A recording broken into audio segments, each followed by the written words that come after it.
Hello and welcome back to the Claret Blue podcast, sponsored by NordVPN. I'm your host, Dan Rowlinson, for this one, joined by John Townley in a slightly different location. We're trying something different. For those of you that are listening, this is going to be a little bit of a visual podcast. We have made effort. Again, done a bit of homework. We've got a couple of cameras, one up here. Hello. Which is very precariously positioned and has very little battery, so we're going to blast this as quick as we can. We're here today to talk about Villa's squad depth. And for those that are watching, or for those that are listening, I'll describe Go on it. YouTube. Go on YouTube firstly, yes. When you finish your run, or like the guy in the live show who was on his elliptical, I think it was. Yeah. Go on YouTube after as well. Yeah, so you can at least see what we're talking about. We've got, 25 little whiteboard cards here that we've written the names of every Aston Villa first team player on and laid them out in a very rough looking 4-4-2 shape.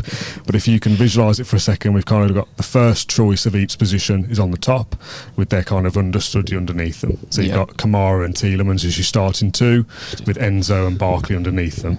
Pau and Konsa with Mings and Carlos as you back up. That's kind of what we're dealing with here. Quick editor's note here, because we're a pair of idiots. We forgot Lewis Dobbin, so we're talking about everybody except him. Although John says he may go out on loan, so that's maybe why we didn't include him.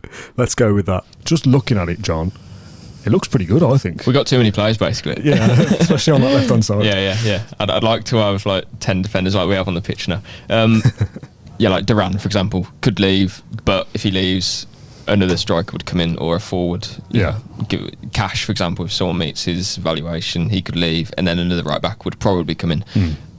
Kind of the same goes for Carlos as well. So those three players in particular, I think, are quite kind of up in the air, should we say? Yeah. But especially on the left side, you see him kind of Stuckerling Jr. here, because he's between a left wing back, left winger. Don't know exactly what Emery's plan is for him. Yeah. But we have three left backs. We have three players who can play in that role here. The left wing sort of comes inside. You know, we know what that position is. So can Tielemans, so can McGinn. Barkley could probably do that. So that is particularly a really strong area of the pitch. The left side, Matsson's obviously just joined, or will join. Pau, Mings is a bit of a question mark for me at the moment, because we don't know exactly where he is in terms of fitness, or where he will be at come the games against Bilbao or Dortmund even before the start of the season. He's going to need some minutes to be relied on. One injury to Pau then means that you're going to have to play players out of position, or constant shifts to the left, which to me is out of position in the way Emery wants to play. So there are a couple of holes in the team for me, but the way I look at it, even if we were to have a few players injured, which we did last season, like 5 probably every game, including Mings and Buendia, we've still got quite a lot of cover there. Yeah. And as I say, yes, Duran could leave, but then, I don't know, Max Bayer, who Villa like, could come in. Tammy Abraham? Possibly. Cash, if he was to leave, a right back would probably come in. So there's depth there. What we'll go on to speak about a little bit later, I think, is probably the Champions League squad, because that interests me. There's too many players at the moment, basically. We talk about kind of the tactics that Emery deployed last year, and we kind of see obviously Konsa playing right back. When we talk about these being flexible, Konsa can come and be part of this cluster here. McGinn can come and play off the right. Tielemans could play off the left. There's a lot of different options that Villa can deploy. Villa could change entirely next year. We talked in the previous video about Ian Maatsen dropping in and playing in midfield and inverting from left back. That would be something different for Villa. When you look at what we've got at the moment, would you still think that we're going to see a similar style that we're going to build up in this kind of right-sided back three because we're so stacked on the left that our kind of attacking play will feature down that side? It would make sense to me if we did something like this, again, for visual listeners, for visual watchers, for YouTube. For people who are watching rather than listening. For those that are listening, John is moving Konsa to right back, Carlos / new centre back, / Tyrone Mings even to the middle, and Pau as your third. However you want to do it, with 3 centre backs, then Maatsen would push up. We all know how that worked. Yeah. As we said in the previous video, Maatsen can also invert, so take Pau as a holding midfielder. Again, not ideal visually here, but he can invert, which would then leave one of these 3 players to be open on the left, which Sancho got a lot of joy from, or another player who played on the left for Dortmund last season. So Maatsen's quite fluid. He can do everything in the thirds, at least he did for Dortmund, so that's a really nice solution for Emery there. On the right, we have Leon Bailey, who is one of the best wingers in the Premier League, or he was last season. I'm sure he will be next season too. You have Diaby as well then, who for me is even just below Bailey at the moment. It should be better next season as well. Exactly. Diaby can obviously push up to where McGinn is. Sorry for ruining that. Other options. So I like where we are at the moment. I do. But this is then taken into consideration before a new naming press conference when he says, "Oh, well, Tielemans is out today. Kamara won't be there at the start of the season. What are we going to do here?" At the moment, we only have Tielemans, Barkley, and Enzo and McGinn, which I say only. That's still good options. Yeah. But I think if you're talking about like the first game of the season, Kamara's not available. Or the first months of the season, Kamara's not available. These are very difficult to pick up on. By the way, for those that are listening, I think you're then talking about McGinn dropping back to play with one of these two, Tielemans or Barkley. I agree. And one of these players up front. I think that's your kind of. I know it doesn't look like a starting 11 with how many we've got, but that is the structure, I think. Unless and that's strong. You sign somebody else big. We need a holding midfielder, and we've got that in Enzo. Will he be able to adapt straight away? As we said previously, we don't know yet. Hopefully he does, but we'll have to be patient with him. So in the first few months of the season, maybe we go with that kind of Tielemans and McGinn partnership, or maybe a Barkley in there as well for a little while, and maybe Enzo plays. We're not sure. Maybe we sign another holding midfielder.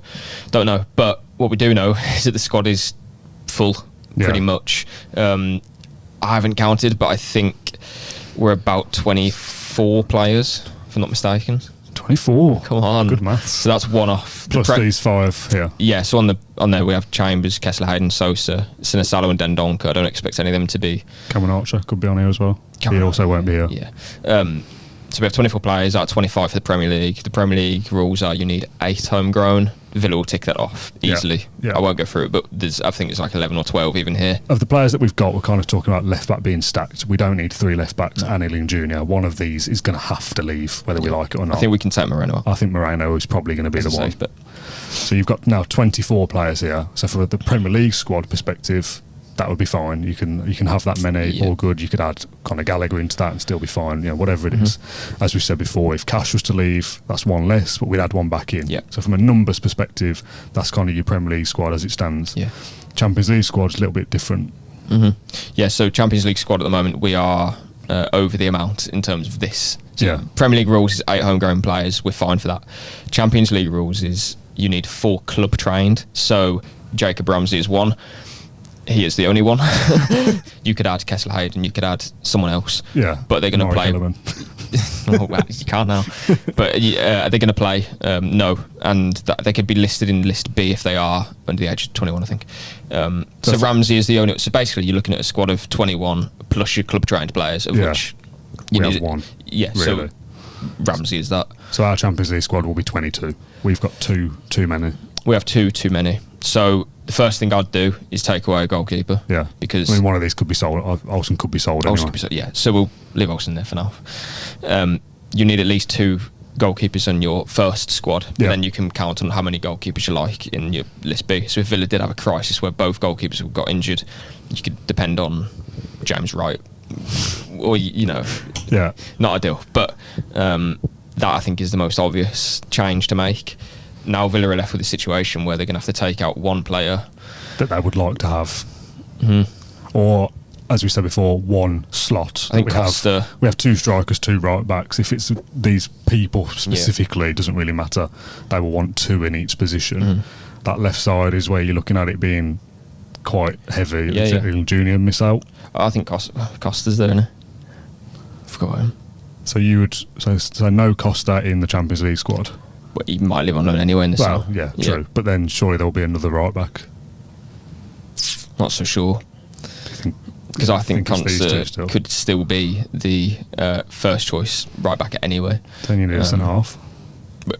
So you still that is what I would agree with. From a numbers perspective, you're still back up to where you were. Yeah, and if you wanted to bring in another midfielder, which is on the cards, your boy Conor Gallagher or someone else. That isn't spelt wrong, by the way. That's my finger.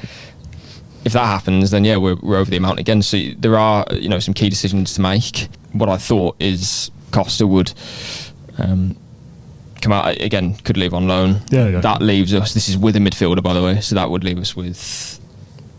Are we okay now? 23 still. 23. Okay, so still 23, which kind of points to my whole thing about someone's missing out, because I think another midfielder probably would come in because I don't think we've directly replaced Louise. Barkley and Tielemans offer great depth, but you'd almost want Tielemans to be doing that sometimes, or that. Barkley will be a squad player, I think. So if we do bring in midfielder, Gallagher or someone else, then you've got another player missing out. Would that be? It's got to be one of these. I think it's a situation where it's the left backs where Maatsen will play. Desdein gets sold, and he goes out, and Illing Jr. is your backup left back. Is that a risk to play in the Champions League though? 8 games in the Champions League, or does Illing Jr. come out and Luca Dean, or maybe another left back? Yeah, is there? I know Villa have an interesting Coyote, the Fiorentina fullback, who can operate in either roles, left or right back. Maybe that's a situation where Dean would go, Coyote would come in, he would play there, and neither of these players would. Yeah. But then Illing Jr. signing, he's only 20, he doesn't have loads of experience, but then that would be a shame for him to miss out in the Champions League. With the registration of the squads, you can re-register, can't you? You can make changes to your squads later on in the campaign. After January, yeah. After January. I think 3 changes. Could there be a scenario where, for example, they know Kamara's injury is going to keep him out till Christmas, so he's not part of the conversation anyway? And then you add him back in the new year. I mean, that's your solution the way around it. Or Tyra Mings' recovery isn't going well, he's not in it either. Yeah, but you need to have, for me anyway, you have to have Mings or another. You have to have. There's certain positions where I don't think you can take a risk on not having. If Powell gets injured, then all of a sudden you've got Concert and one of the centre backs. That's nowhere near enough depth. That's what the position. And no backup right back. Exactly. So I'm happy with this. Or I must put Concert there and say, well, this could be Carlos, or it could be in an ideal world like Todibo or something. Concert as that is fantastic for me. A 3 there, Maatsen pushing up. Concert can do both of those, so I'm okay with only having one of the right back, whether it's Cash or someone else. Don't know. Yeah. But this side, we can't have the Concert. Powell doesn't do that, so we need 2 players who can play left back. The Kamara thing, that is true, but I think we have quite a few games, don't we? In January, we have at least 2 in January. So we'll see. We also hope that he's injured. Yeah, but I think you're right to suggest that Villa will think about it, because that is a player that we won't have for half of the campaign, probably there or thereabouts. Buendia, just coming back from injury, I expect him to be ready to go in pre-season. However, there's a lot of depth here, and I'm struggling to. I mean, is there also a scenario where Ramsey is still sold this season, and that alleviates this left side? I'd be shocked if Ramsey went now. Rodgers, Ramsey, Tielemans, those as options on the left are fantastic, and we saw that last season. We always had someone on the left. Yeah. Apart from that Brighton game when Rodgers got injured and we had to put Bailey there. So it was for about 20 minutes, or no, longer than that. It was the second half of the game where we didn't have someone on the left. It kind of leaves a situation where, for me, Buendia is lacking. I don't know. He's lacking opportunity, I think, is what I'm trying to say. Yeah, I'm just doing a separate shot on my phone in case that camera above has died. Okay. Just so people can see what we're actually looking at. Okay. So yeah, Buendia for me. That's harsh on Buendia, isn't it, to miss last campaign? It is. I don't want to say it, but it's. If these are just names on a board as they are, you're thinking, well, there's 2 over there. That's okay depth. There's 2 there. You got Illing Jr. here. It almost seems like one of these is spare. And he is spare on this side, but can Buendia not do that as well? He can do that, but then I'm also thinking, well, so can Tielemans, so could Bailey and Diaby. Duran, if he goes in, for example, where Bayer comes in, a player that can operate across different roles, he could do. Firstly, this is fantastic depth, and Buendia can still be in the team, and would be okay because we get 22 players with Buendia, and I've factored that in. I think he will be in the team, but my point is that's kind of I think that's. He's potentially expendable. Yes, which is not something that I want to be saying. And we don't mean in terms of selling him. He will be fully involved this season in the Premier League squad. This is the Champions League. And the point we're making, if we sign a midfielder, which we've put as Gallagher here, but it could be X. One of these players goes. Yeah. So decisions will have to be made. Is it the left back situation? Is it a Buendia, because we've already got 2 players at least that could play that situation there, play that position? Sorry. I think elsewhere, I don't think there's a decision to be made because you need those centre backs. Yeah. That is like kind of bare bones, but just about doable. Your midfield, I think, is okay with an extra 1. Forward areas, I'm okay with that. It's this area. Could you get by just Martinez? You can't. Having you back. If you want to break the rules, yeah.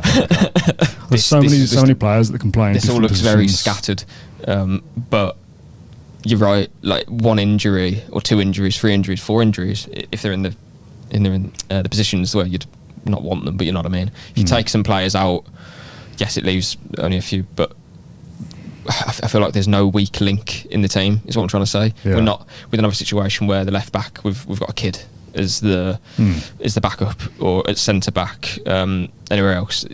we don't know exactly about Mings yet. That's a bit of a concern for me. But this is the best Villa's overall squad has looked considering where we are, a long time. Considering where we are in the sale we've just had to make in Louise, we're pretty stacked. You know, if one player is injured, one of them comes in. Rodgers and Ramsey, how are they fighting for the same? You know, you'd have thought, you stick the other one on the other side. Oh, got it, Bale and Diaby.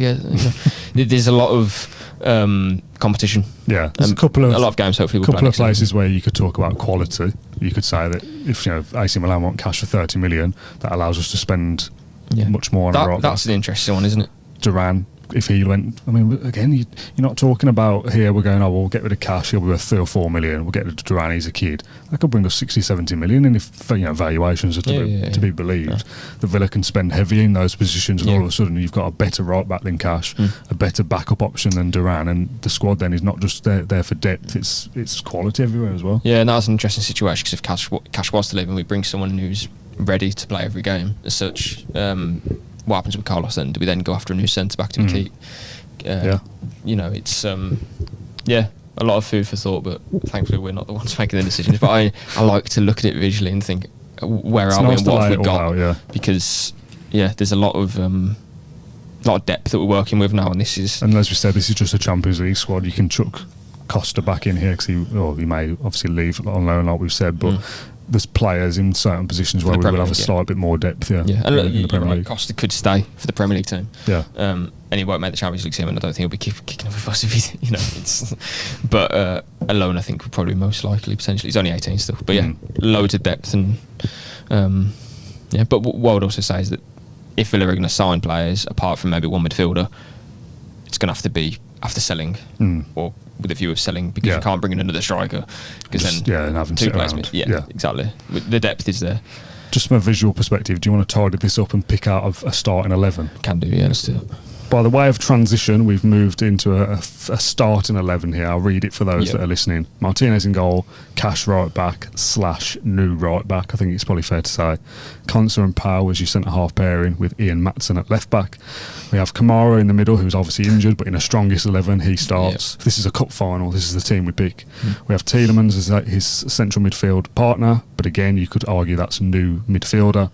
We have Ramsey off the left, Bailey off the right, and McGinn supporting Ollie Watkins, which is a very strong 11 with lots of depth in the way of Diaby. I was going to say, if you looked at the bench options as well, goodness me. If we laid those out, which are down here now, it's a good squad. For sure. And what I will do is kind of just try and show it. So if a new midfielder came in, I'd expect them to start next to a Kamara or Tielemans, because Kamara won't be here for a little while, but the strongest team. And then this Tielemans, he can play there. He can play. There's so much depth there, and this right back situation as well. We know that what we could do. That I'm guessing. Yes, Carlos / a new centre back, and then it tilts. Konsa. So you almost got Ramsey coming in there, Matson off the left, and then it does that again visually. Watch this, but that is get Rodgers in there. Where's Rodgers? Ramsey, Rodgers, I think Ramsey will take a little bit of time, maybe, even if he is fit from the first game of the season, because he needs that confidence. He was getting that just before he got injured. Rodgers has that right now, so there's so many options and so much depth. Diaby, as you said, you can put him in there, maybe a new forward if Duran goes. McGinn's position, there's so much there to go at. Again, this is all based off not having any cruciate ligament injuries at the start of the season, and it's also based off us playing the same way that we did under Emery last year. Maybe we play a traditional back four, if you like, with Konsa and Cash / new right back, and then you have options where Gallagher is pushing forward with the press and Matson drops in, and you've got this kind of layout instead. Cash overlapping with even some space for Rodgers with your right hand side, McGinn dropping in, Gallagher running around like a headless chicken, which is disrespectful. But options there that allow us to not just go, well, all we do is we push our right back over, we drop in, left back bombs on. That's what Villa do. There's now options, and solutions is the word that you've used, which I like, that Emery now can try different things, and people don't just get used to, well, that's what Villa do. All you've got to do is stop this little movement happening, and you stop Villa. All of a sudden we can change things around and vary things up a little bit. And you've got players, again, solutions, versatility as well. Barkley can do DM, he can go forwards, he can do different things. Bailey can come inside. Roger, there's so much there, so much versatility, options, as you say, down solutions. It's really exciting, and I think we're winning the league, mate. I'm not going to lie, it's got me so excited. It is strong, isn't it? It looks like a squad that, as you say, and summer window's just started. Yeah, exactly. There could be further additions, as we said, in terms of depth. Duran goes, we sign a new striker. Cash goes, we sign a right back.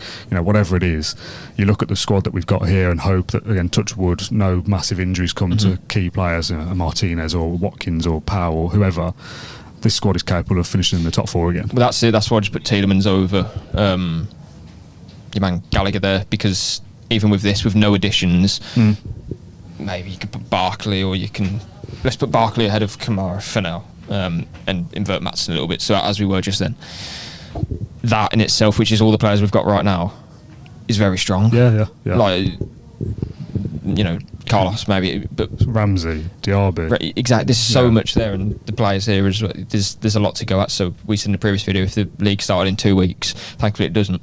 But what we've got now already is strong. Yeah. The adaptations we're going to make we're not adding because we're desperate for a player in that position. We're doing it because if someone meets the valuation of Duran or Cash, and they're happy to move and whatever else, then we'd look to replacing them. And you'd much rather be dealing with those transfer swaps, if you like, than Man United come and buy Pau Torres and we go, oh Christ, like now we need to fill a serious hole. Yes. You're only talking about Cash that's played a lot of games. Conte did as well.